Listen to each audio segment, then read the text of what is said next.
Look guys, ang ganda ng bulaklak. Oh, parang kasing ganda ko.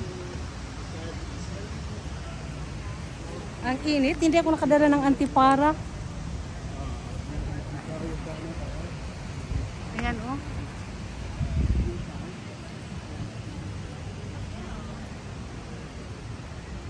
Grabe yung bulaklak oh. Maganda dito oh. Yun, ano ba yung, anong ibig sabihin niyang kahoy na yan? Picture kita doon sa bike. O di, i-video mo muna. Ito oh, anong ibig sabihin niya? Ibig sabihin niya, te, bato.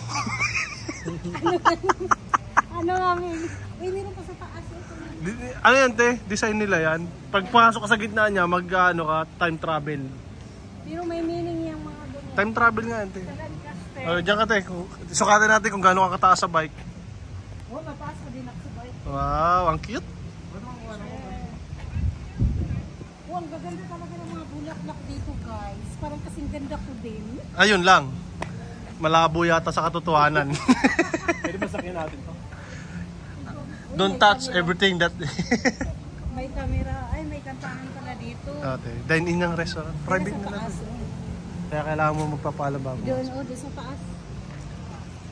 Ayan guys, kaya niya. Ito yung pinakang ano niya. Malapit ang ano Lugar. dito mag-surprise ako. Ay, naku. Ano sabi? Surprise, sino? Te, alin ba yung sasakyan mo dyan? Tingnan mo. Dalawa yung Mercedes eh.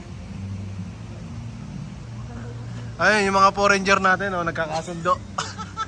Oh guys, say hi naman dyan. Hi naman dyan, hi. English ha, English.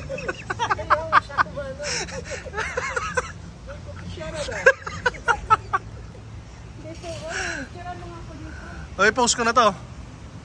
Oh, i-post